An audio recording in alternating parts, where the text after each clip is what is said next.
અમેરિકામાં વધુ એક ભારતીય સ્ટુડન્ટ ગુમ થવાની ઘટના બની છે, જેના કારણે ભારતીય સમુદાયમાં ચિંતાની લાગણી પ્રસરી ગઈ છે. 23 વર્ષની નિથિશા કુંડલા નામની સ્ટુડન્ટ કેલિફોર્નિયા સ્ટેટ યુનિવર્સિટીમાં ભણતી હતી અને 28 મેથી તેનો કોઈ પતો નથી. એટલે કે છેલ્લા 6 દિવસથી ભારતીય યુવતી ગુમ છે અને પોલીસ તેને શોધી રહી છે. ભારતમાં તેનો પરિવાર પણ ચિંતા કરી રહ્યો છે. મીડિયા રિપોર્ટ પ્રમાણે નિથિશા છેલ્લે લોસ એન્જલસમાં જોવા મળી હતી અને હવે તેનો પતો મેળવવા માટે પોલીસે પબ્લિકની મદદ માંગી છે. પોલીસે જણાવ્યું કે નિથિશા કુંડલાની ઊંચાઈ લગભગ 5 ફૂટ 6 ઇંચ છે અને આશરે 72 કિલો વજન ધરાવે છે. વાળ અને આંખનો રંગ કાળો છે. આ છોકરી મૂળ હૈદરાબાદની છે અને હાયર એજ્યુકેશન માટે અમેરિકા આવી હતી.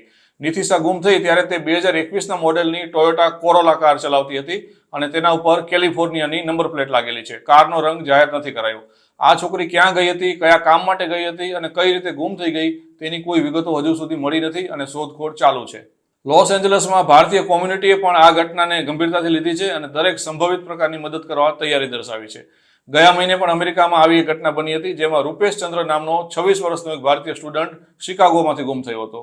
તેનાથી અગાઉ એપ્રિલ મહિનામાં 25 વર્ષના એક ભારતીય સ્ટુડન્ટ મોહમ્મદ અબ્દુલ અરાફતની ડેડ બોડી મળી આવી હતી. મોહમ્મદ અરાફત માર્ચ મહિનામાં ગુમ થયો હતો અને ઘણા દિવસો સુધી તેનો કોઈ પતો મળ્યો નહીં. ત્યાર પછી એપ્રિલમાં તેનો મૃતદેહ મળી આવ્યો હતો.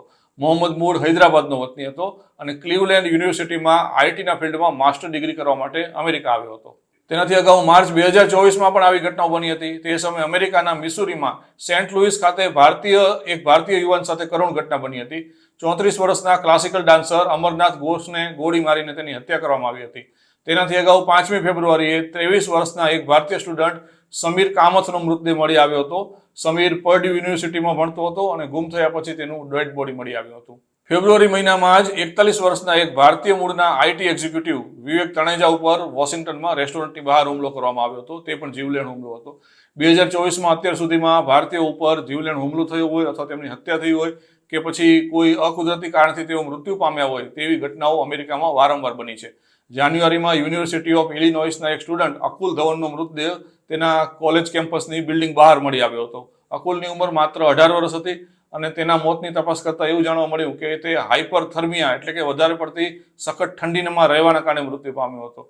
તપાસ અધિકારીઓ કહ્યું કે આ છોકરાએ વધારે પડતો શરાબ પી લીધો હતો અને સખત ઠંડીમાં રહ્યો હતો, તેના કારણે તેનું મૃત્યુ થયું હતું. અમેરિકામાં કેટલાક ભારતીય સ્ટુડન્ટ કોઈ દુર્ઘટનાના કારણે મૃત્યુ પામ્યા હોય તેવી ઘટનાઓ બની રહી છે. જેમ કે કોઈનું કાર એક્સિડન્ટમાં મૃત્યુ થયું હોય તો કોઈ પાણીમાં ડૂબી જવાના કારણે મૃત્યુ પામ્યું હોય તેવું પણ બન્યું છે.